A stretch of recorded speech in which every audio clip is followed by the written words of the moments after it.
II was a global conflict that encompassed Europe, Africa, Asia, as well as worldwide oceanic territories.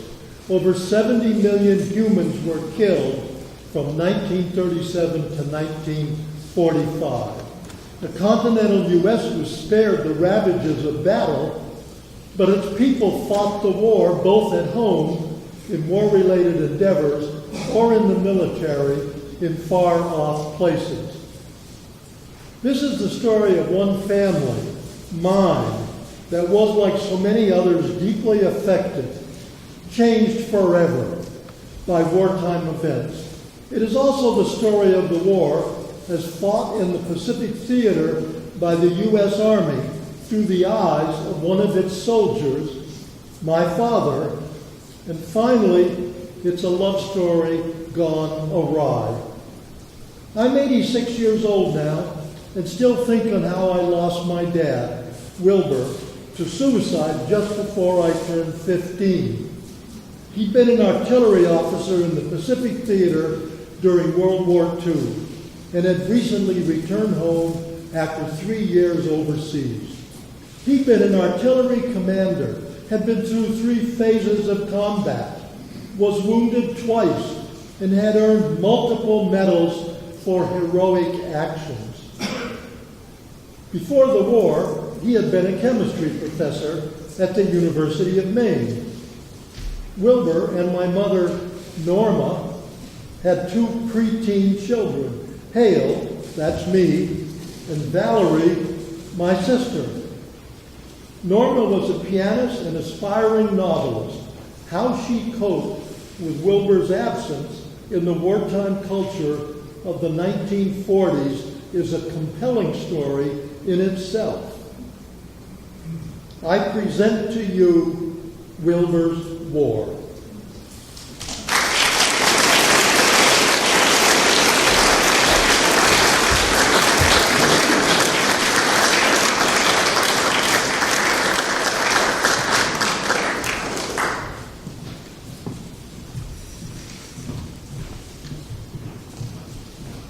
Wilber and Norma maintained a continuous and intense correspondence throughout the war.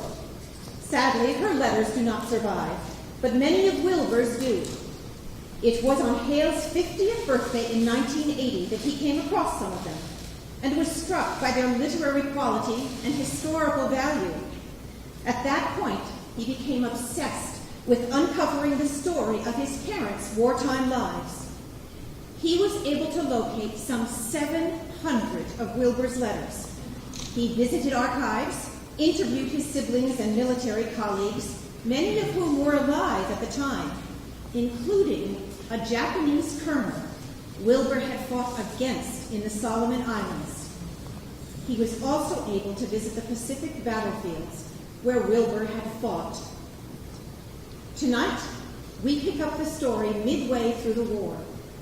Wilber's division, the New England's 43rd, had sailed from San Francisco in October 1942 and had spent months in New Caledonia and in the Russell Islands. At the beginning of July 1943, America had been at war for 19 months, and most of the Western Pacific was still in Japanese hands.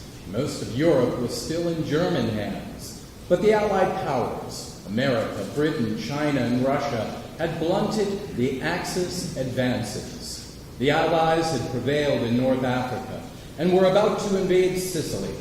In the Pacific, the Japanese advance had been halted in New Guinea and on Guadalcanal, and American troops were preparing for an advance into the western Solomon Islands. They were now poised to make an attack. The objective was the capture of the Japanese Munda airfield on the jungle island of New Georgia. Wilber's division, a National Guard unit from New England, was assigned the task.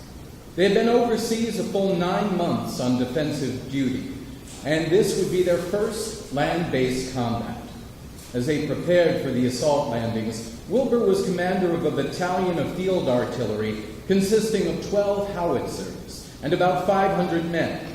Artillery was a very technical part of the military, and this former chemistry professor was well suited to it. At this time, July 1943, Norma was living in New York City with her 2 children. She had moved there when Wilber's unit was called to active duty 2 years earlier, in 1941.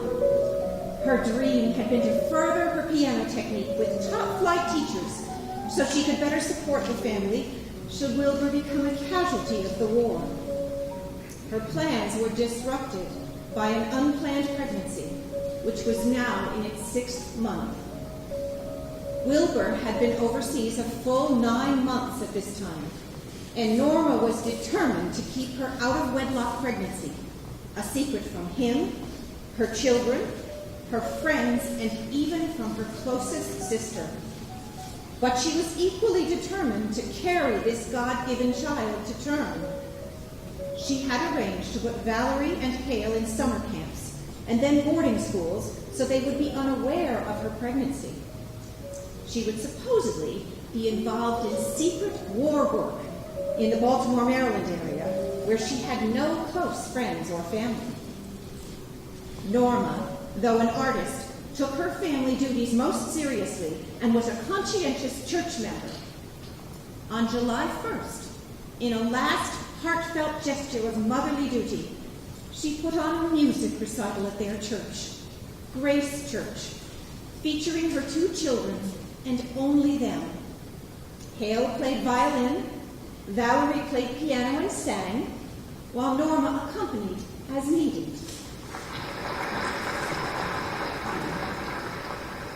After 2 years in New York City as a single parent, she was dispersing her family because of her pregnancy. The next day, July 2nd, Hale was off to summer camp.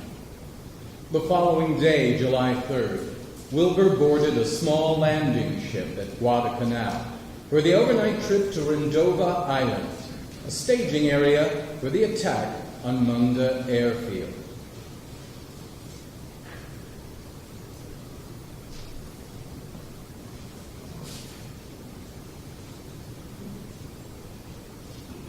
The next morning, as the ship waited in Rendova Harbor for room at the small landing beach, Wilber finished a letter to Norma he had begun the previous day.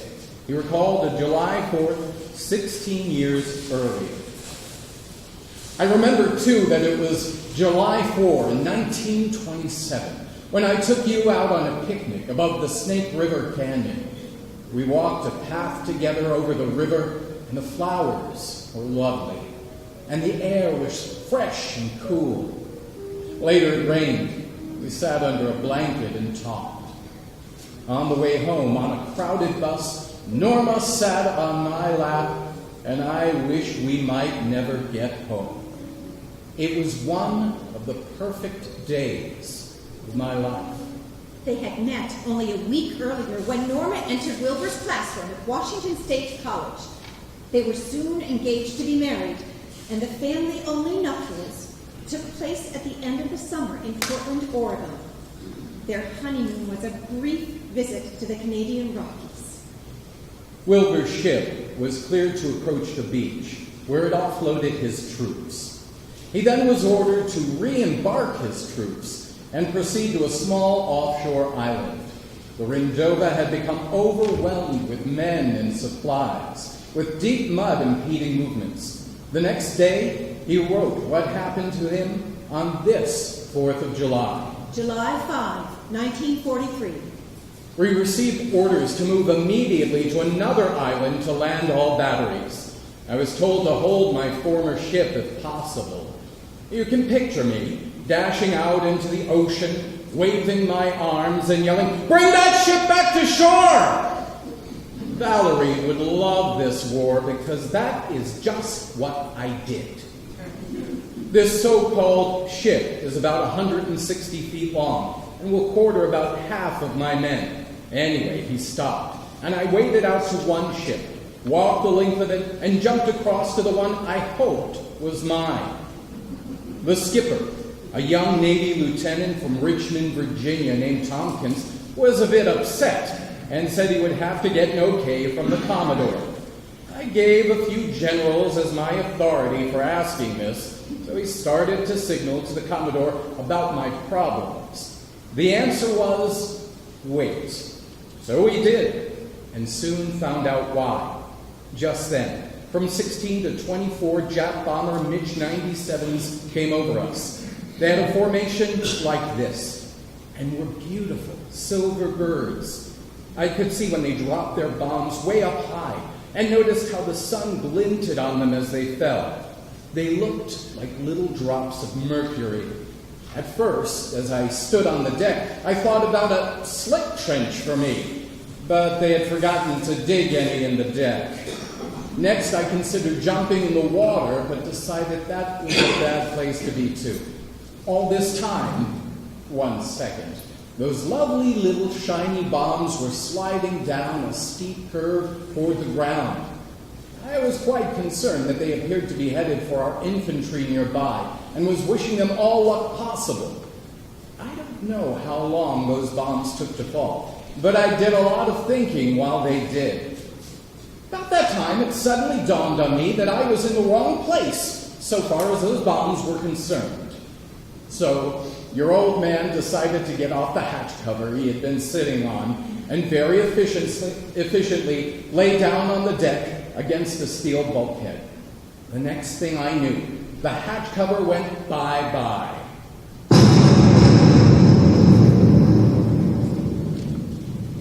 And I found I was okay. The first bomb had landed on the other side of the battery on the beach. The second one along the side of my LCI, less than 8 feet from me. The others dropped in the harbor. After it was all over, I asked the skipper, what about getting on with our business? He said, hell, we're sunk. A bomb had landed in the water between the two beach LCIs, and a small piece of shrapnel had entered Wilbur's right eyebrow. I was the only casualty in my battalion, and it worked out well because I came wading out of the ocean with a bloody head and later a bandage that made me look like Captain Kidd, and went ahead about my business. Mainly I needed to keep going because of the tendency to be shaky. It has paid good dividends, though, because the men have studied a lot. One of the finest compliments I ever received was when one corporal, rather shamefacedly, said that the men wanted me to know that after I was as calm as I had been, they would not worry anymore about anything. He was a bit confused, but I was very flattered. They have no idea how scared I really was. Wilbur continued his command responsibilities without missing a beat. His battalion set up its 12 howitzers on a small offshore island from which they could fire in support of the infantry as it advanced 5 miles through jungle and stubborn Japanese resistance toward Munda Airfield. The drive took 1 full month, and Wilbur spent most of it at the front with the infantry and his forward observers. In the midst of the advance, Wilbur wrote Hale.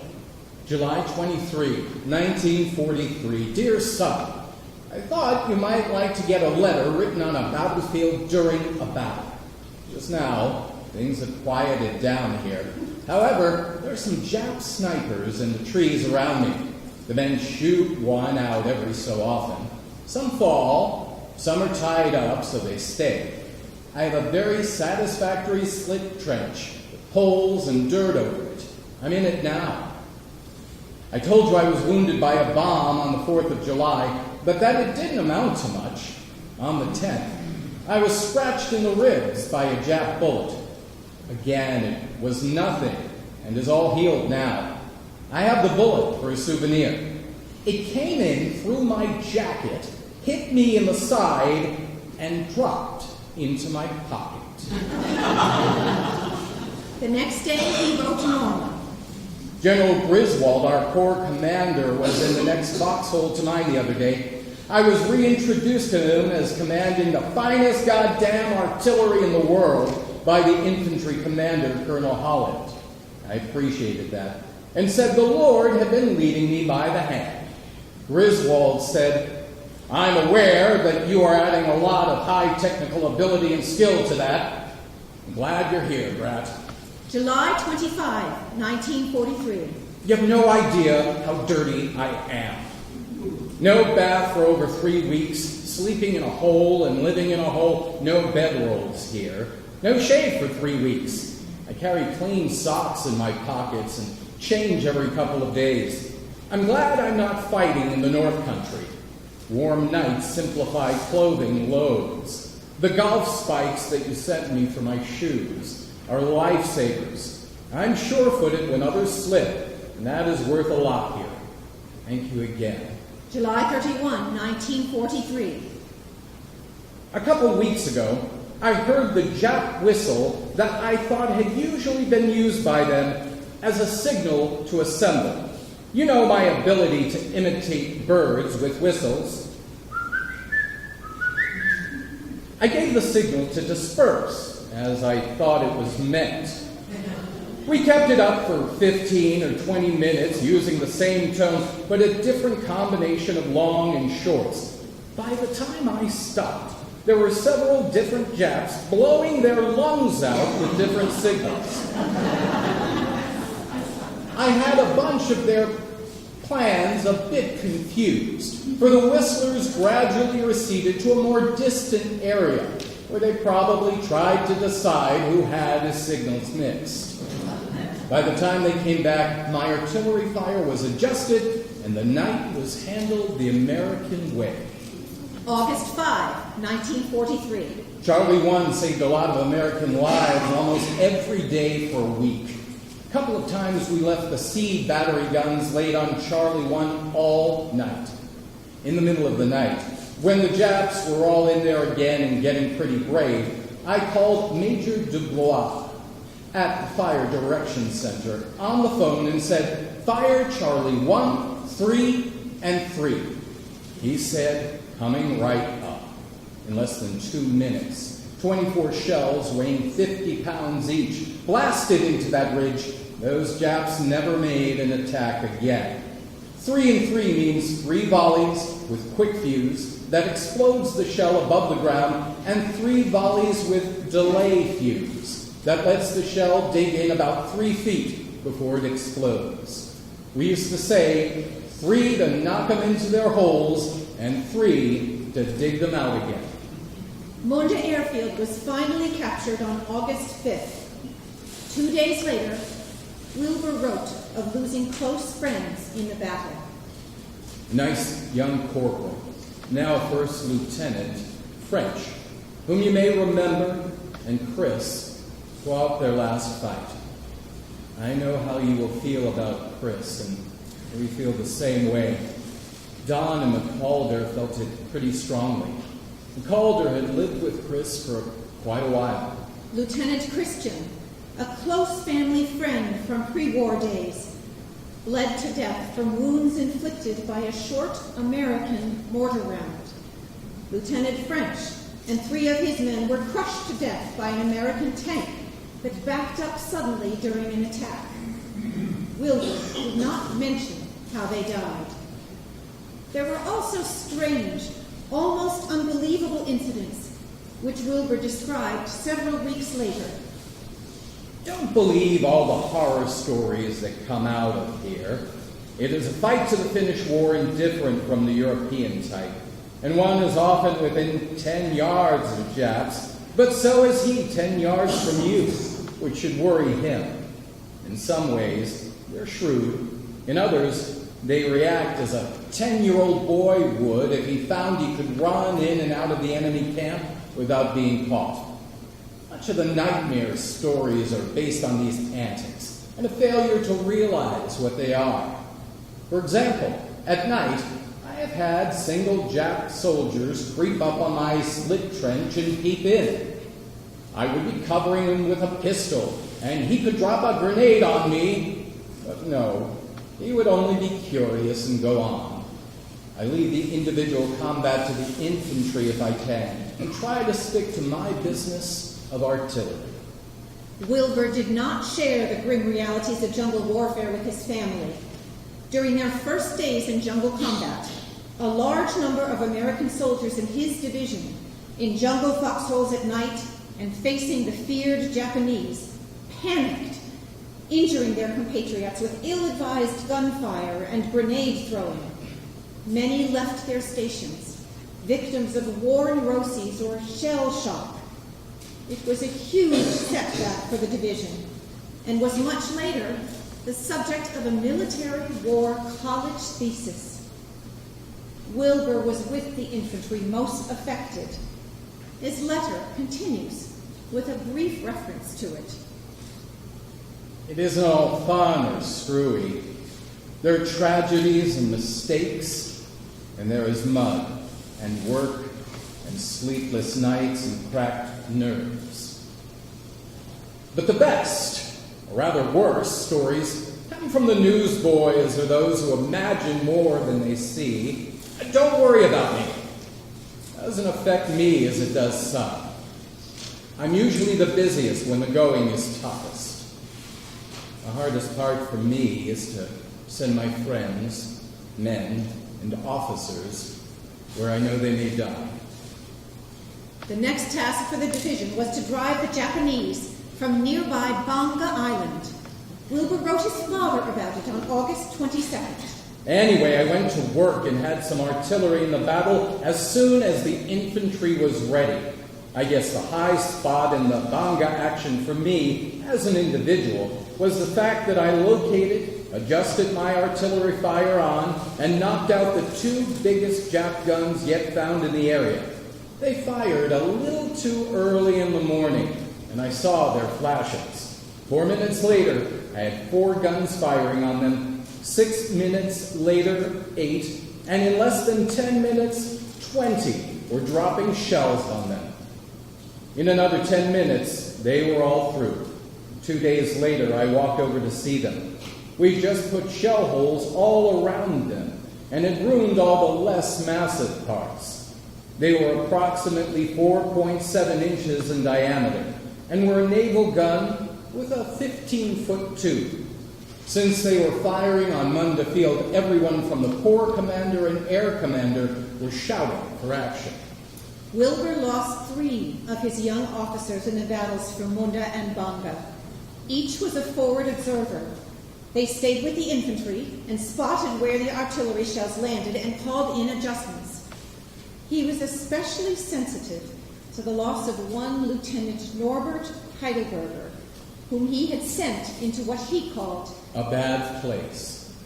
During the battle for the next island, Arunda, Wilbur was about to send another young officer, Lieutenant Butler, into the Japanese-infested jungle. He, Devine, was sending a small patrol around the Japanese block to lay a new wire to nail it. It was to be 21 men.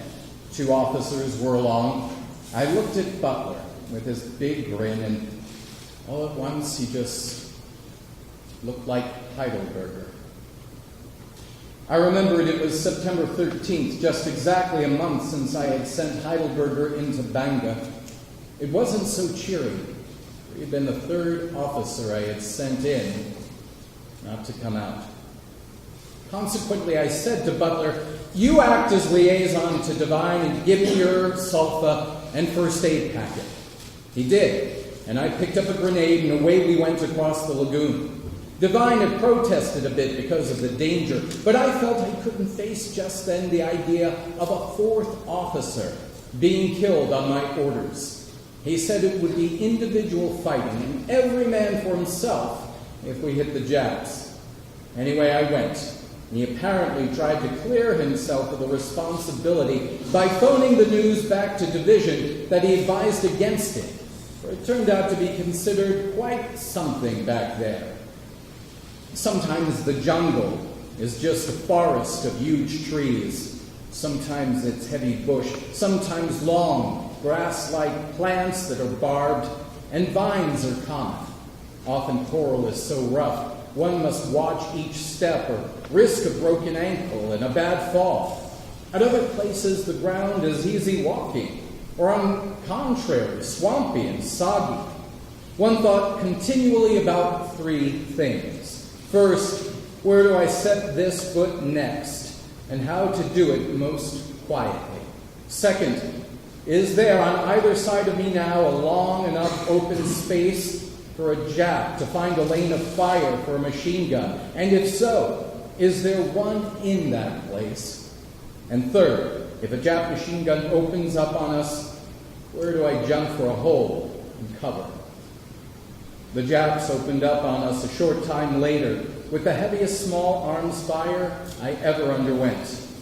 The boy who dug my hole really dug it for the thin man. I bulged badly, and some Jap had his eye on my general location. Every time I looked up, he would begin to spatter me with twigs and dirt. 6 weeks later, on October 29, 1943, in Washington, D.C., at the Georgetown University Hospital, Norma gave birth to a baby girl, Gail. Decades later, it became clear that the father was a family friend, a prominent journalist.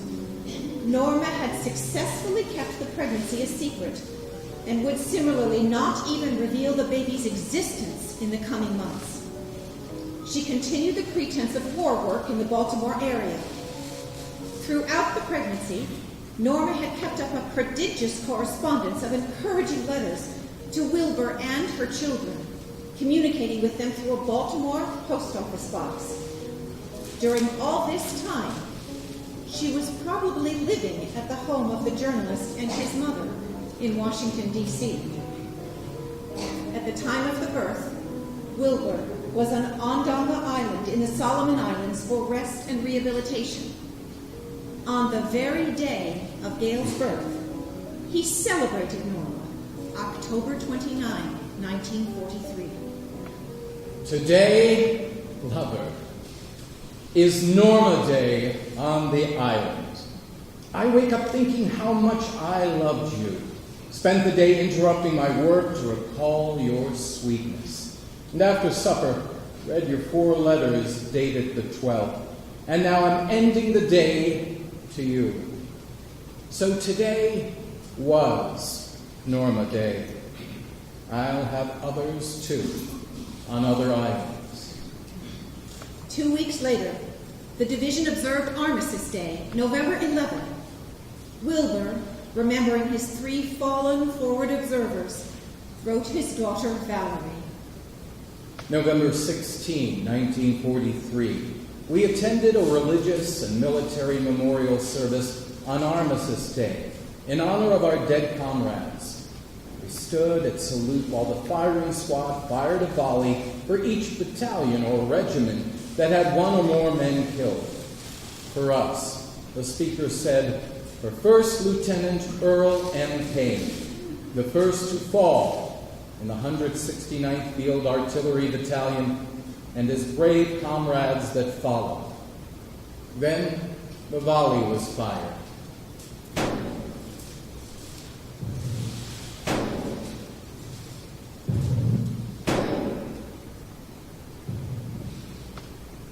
It was a beautiful spot that had been made into a cemetery, and the service was lovely but so sad. I hope too many more don't follow in the next year. Norma was ever the dutiful wife and mother, but she was not expert at creating a false life of doing war work. 5 weeks after Gail's birth, Wilber wrote with some anguish. December 9, 1943. Hello, sweet and precious. At last some letters came through from you. It has been so long to go without mail. A letter is so much nicer than a package. 2 letters came, one dated November 4 and one November 8. Both were mailed November 16. You must have been sick for some time to hold them so long. I worry about you much more this year than last, and that makes letters seem farther apart, too. I wish you weren't so isolated. You never mention meeting any friends, nor what you do on off days.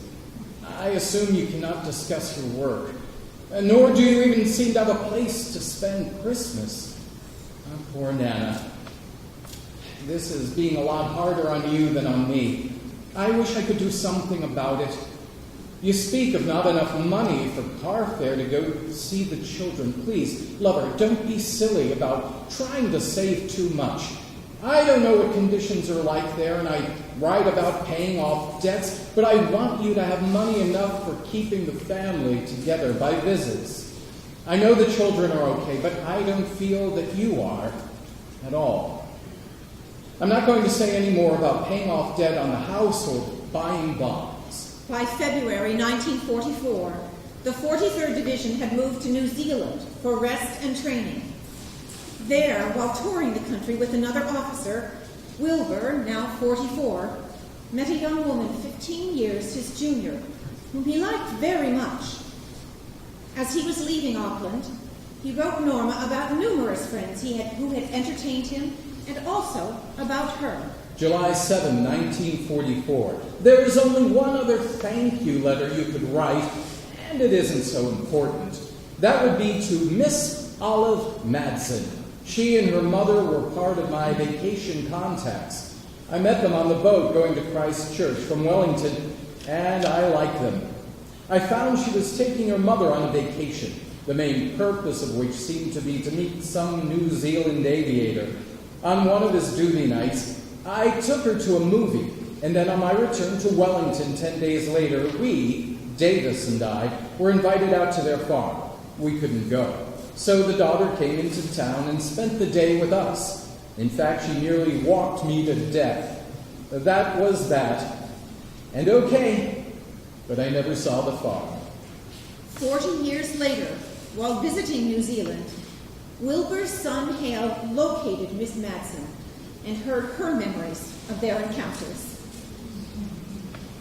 Next stop for the 43rd Division was at Tapi, New Guinea, to reinforce troops already there against a threatened breakthrough by the Japanese army. The previous April, General Douglas MacArthur's troops had bypassed the Japanese 18th Army on New Guinea by landing on its west at Hollandia and Aitapi, thus cutting off its supplies. The combat at Aitapi was intermittent and much less intense than that in the Solomons, but there were tragic incidents. During a battalion-sized patrol behind enemy lines, 5 officers and 9 enlisted men in Wilbur's division were killed by misplaced American mortar fire. Wilber alluded to it in a letter to his son, Hale. August 31, 1944, dear son. This isn't a bad war here, for I've seen a lot more dead Japs than wounded Americans. However, 2 of my best friends were killed, so it is still a war with all its bad aspects. Wilber did not mention that it was friendly fire that killed his comrades, perhaps because it was forbidden. He did write frequently of other censorable events and would mail the letters only after censorship was lifted, typically 1 month after an action. Nevertheless, he would still omit the details of demoralizing events. The 43rd's next action was to be the invasion of Luzon in the Philippines. This would be a huge operation, comparable to that at Normandy the previous June. But in this case, the invasion was to be mounted from bases thousands of miles away. It would be Wilbur's greatest adventure, a show he would not want to miss. We will now break for a 10-minute intermission.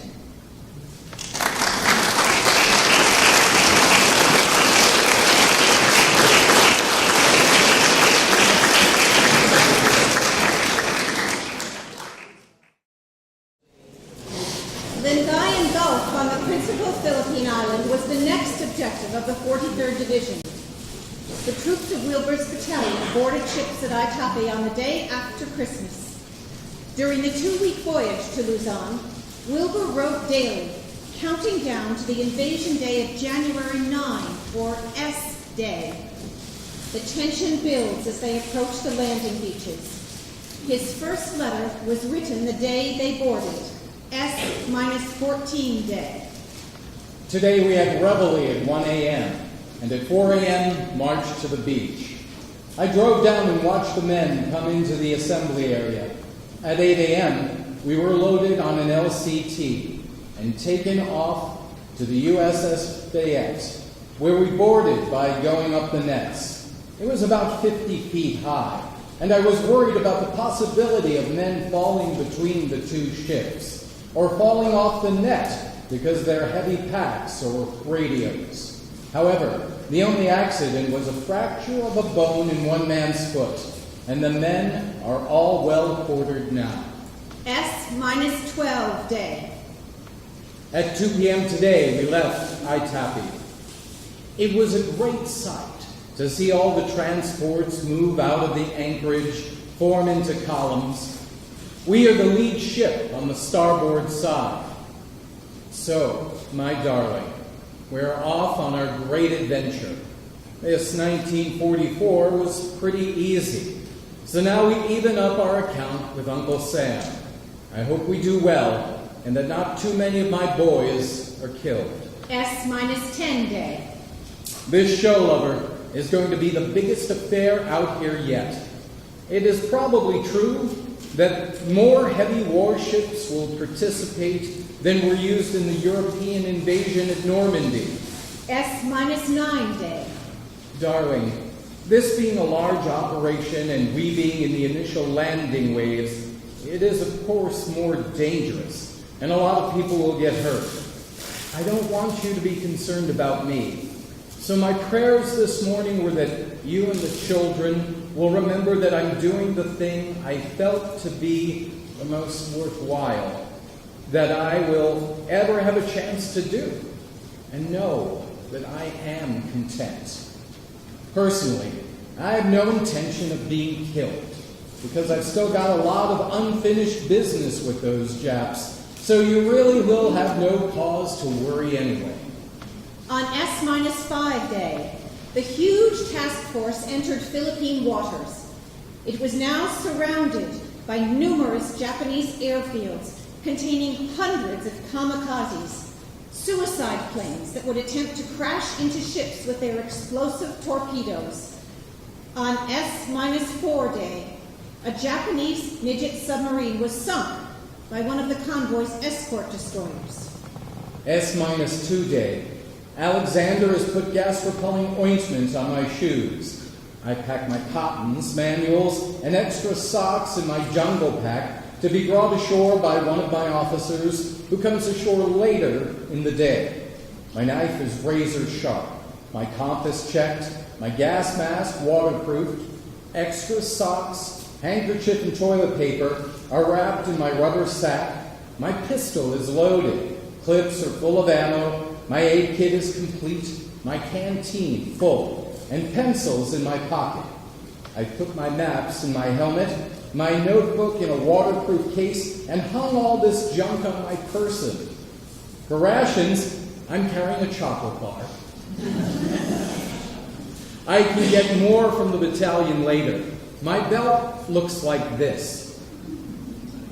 Around my neck are field glasses, on my arm, my knife, over my right shoulder, the gas mask.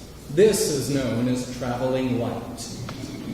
S-1 day. Last night at 9 p.m., our escort caught a large Jap destroyer or light cruiser trying to get in reach of us. 4 of our ships blew him out of the water in about 10 minutes. It was quite a sight. The Japanese escort destroyer, the Hinoki, probably carried 300 men aboard, most of whom would have lost their lives in those 10 minutes or thereafter. For the American soldiers, it was business as usual. We had poached eggs on toast for breakfast this morning, and I remembered your neat and sweet breakfasts. The fleet of transports arriving at Lingayen Gulf largely untouched, but the bombardment fleet, which had arrived 3 days earlier, took large losses from kamikaze attacks. The landings of the troops on January 9 were largely unopposed. The Japanese would fight a delaying campaign in the more easily defended inland mountains. Wilber was ashore 15 minutes after the first wave. 2 months later, he wrote his sister about the landings. Perhaps you would like to know a bit about our landing. I spent the day before checking equipment and plans for debarking and wondering about the next morning. My battalion was the first artillery in the division to land, and I was wondering if I had been wrong in recommending that we go in early. I landed at H plus 15 minutes, and the battalion came in 13 minutes later. The naval fire was a stupendous sight. I wish I could name the battleships and cruisers. The Japs were trying suicide dive tactics, but I didn't have much time to gawk. One strafed the beach where I was, and I sure stopped working and stuck my nose in the sand for that job. After we had our howitzers ashore and so could shoot back, everyone felt much better. 3 days after the landings, as the troops drove inland, Wilbur got off a quick note. January 12, 1945, dearest. I'm in the Philippines, am well, and having a real time. The battalion is doing a fine job. Don't worry about me. Tell Mrs. Averill that Roger is okay. Also, Bob Hussey. Both are doing a magnificent job. Love, Wilbur. On this same date, Wilbur helped rescue a wounded Filipino, for which he was awarded the Silver Star, as he recounted 5 months later. Darling, the Filipino affair was really a matter of saving face for Uncle Sam. I guess I had forgotten to tell you about it. One evening, just as I drove into the infantry command post, Wally Devine drove out with a Jeep and trailer. In it was Colonel Osseth of the War Department and about 6 riflemen. Wally yelled to me, "Come on!" And I yelled, "Where?" But he just went past. So Ogden, my driver, turned around and followed Wally along a winding road beside a small stream. After a mile or so, we came to this scene. Somewhere in the tall grass were the Japs, with 2 machine guns, but we didn't know where. Whenever anyone tried to get to the wounded Filipino, the Japs opened up on them and had wounded several. We all came to the end of our ammunition supply about the same time, and our so-called attack petered out. So I proposed artillery. It was too close quarters to be safely used, but I thought I might be able to do it. We made the people move back, and I radioed for a trial round. Coville radioed back, "Unsafe to fire." I thought so too, but sent back, "Safe to fire, signed Bratt." When the first round came out, I had everybody down but myself and Wally, who never let me appear braver than him. I had to stand to see where it landed, and as we heard it whistle, I said to Wally, "If we read the map right, it will land across the road, and if not, maybe behind us on those people." Those are the hard moments in the military. However, it landed across the road. I shortened the range 100 yards and dropped a shell just in front of the Filipino, then shortened range again and called for a volley, which fell in the grass behind the Filipino and in the stream. Then we walked volleys back and forth through the grass and stream using high explosive shell. Each time I expected to see the Filipino disappear because he was within dispersion limits. One round hit a house, and each volley threw fragments all around and way beyond us. We weren't hurt, although one hit my foot and Wally picked up a hot one at his feet. Next, I threw in a few volleys of smoke shell and told the soldiers to go get the Filipino. So, the prestige of Uncle Sam was still all right, and the people knew then who would finally win. That, I think, was just as important as the Filipino. In an earlier letter to his sister Mary, Wilbur told the rescue story much more succinctly. I put the fire on the machine guns, and the Lord made the shell miss the boy. So we got him out, and that was another high spot. They awarded me a Silver Star for that job. I'm not sure what the Lord got. Wilbur was awarded another Silver Star for helping capture a bridge at Lumban. He was stranded overnight with only a few other soldiers on the Japanese side of the bridge. He was in a foxhole again for the night, just as he had been in the Solomons. As the light faded, he wrote a short note in pencil. April 5, 1945, dear wife. Just a note to tell you I am okay, in the trenches for the night. It is just like old times. We've been using our artillery right over our shoulders again. As usual, the Nips couldn't take it. Things were tight for a while.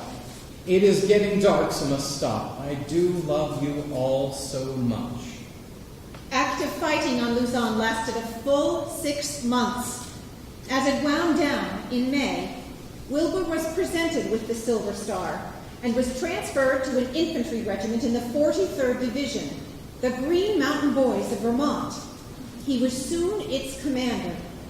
The 43rd Division was well into preparations for the invasion of Japan when, after 2 dropped atomic bombs and the entry of Russia into the war against Japan, the war suddenly came to an end.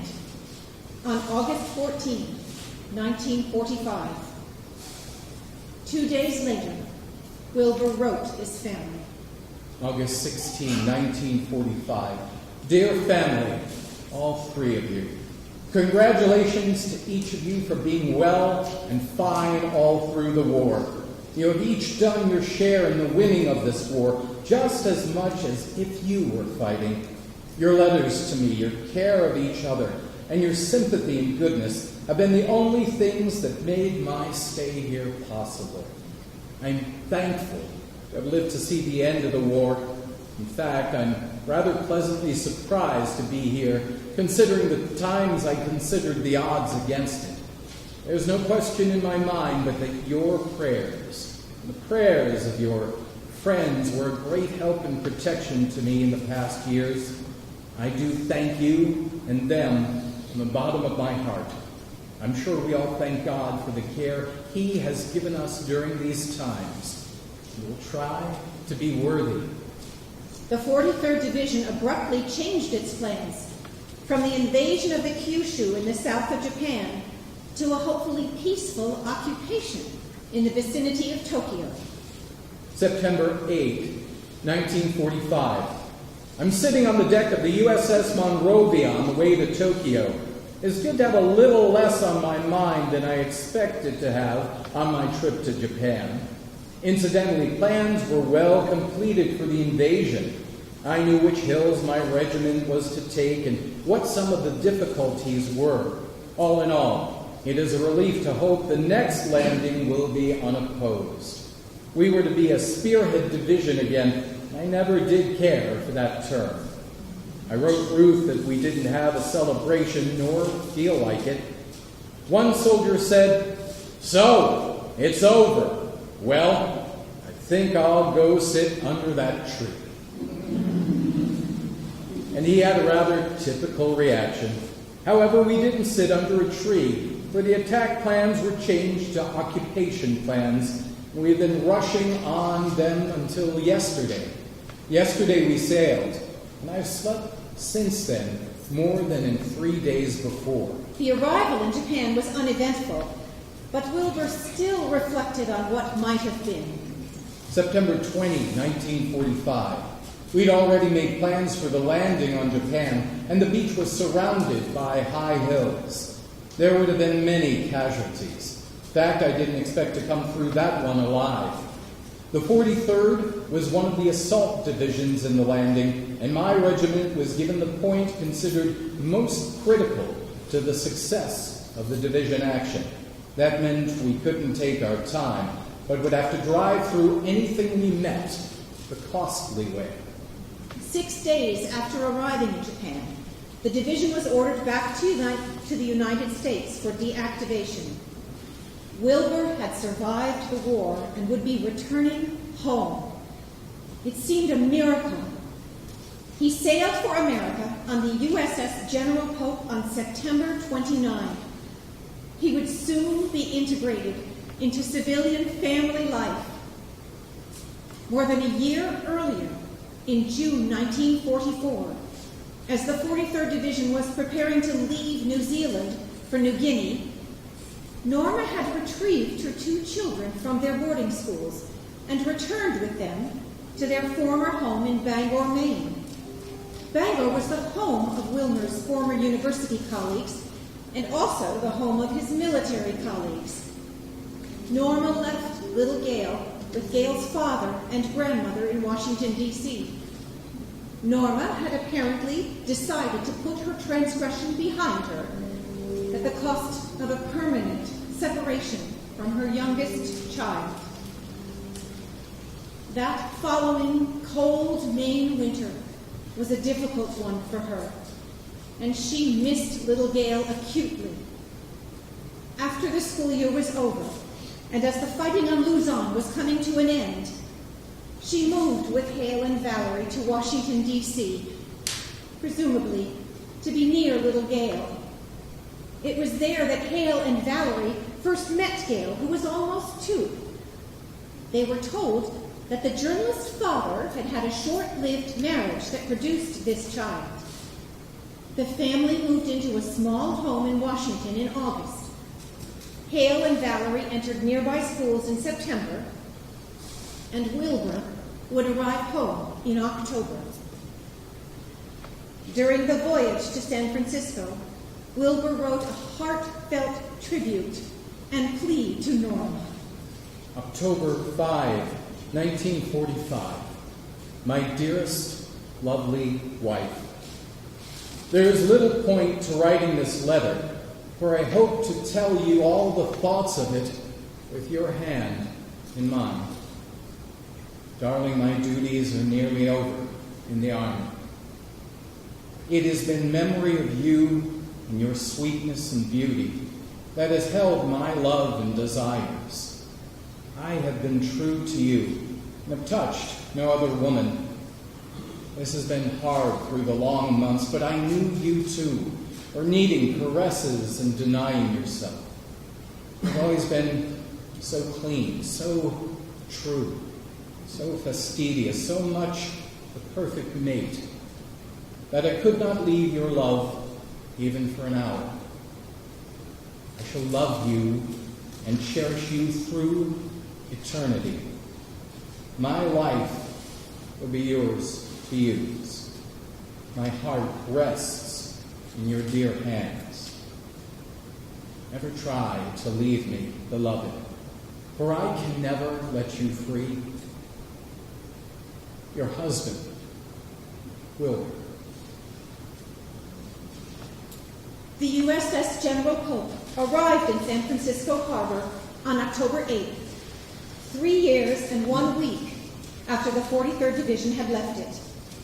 The 5,000 men on the ship must have been overjoyed to be seeing San Francisco after years overseas. Wilbur was the senior Army officer aboard, and a news photographer captured a photo of him in a jovial mood.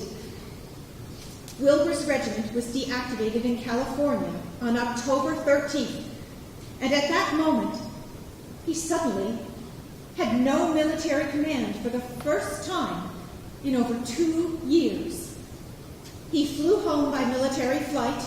His head wound bothered him quite a bit during his long flight in the cold cargo area. He arrived at his home in Washington, D.C. on October 19th. His former position as head of the chemistry department at the University of Maine awaited him. During the following weeks, he was stationed at Fort George Meade, Maryland, some 40 miles from Washington. He came home weekends and possibly at other times. He was an outpatient at the Fort Meade Hospital to address his remaining health issues, malaria, a small piece of shrapnel in his eyebrow, and also depression. Symptomatic of the depression, he failed to contact his mother for weeks after returning to the U.S. But to his children, he seemed to be quite normal. He communicated easily and seemed to be the same father they remembered. Wilbur was quite aware of his depression and freely shared his symptoms with a brother in Indiana. November 27, 1945. The reason I'm still being held here is simply combat fatigue. Just so tired that at first Writing was difficult and enunciation poor, and I tended to be hysterical. Seems that when I relinquished my command and was told officially I was tired, I just all at once realized it and admitted it to myself, and then was tired. I'm much improved after a month here, mainly due to a lot of sleep and freedom from responsibility, so will likely be released soon. I've avoided many outside contacts, largely because of the above reasons, but now I hope to get organized on the matter of a job. I don't know if I'll go back to Maine or not. On Saturday, December 1, Wilbur was sorting souvenirs in the basement of his Washington, D.C. home when Norma heard a loud bang. She ran into the street screaming for help. At that time, Valerie and Hale were off to appointments in downtown Washington via trolley. At respectively dance and violin lessons. 2 hours later, Hale returned home to find his uncle, Wilbur's brother, and his wife at his home, which was rather strange because they lived several miles away. They told Hale he should go up to his church because the pastor had something to tell him.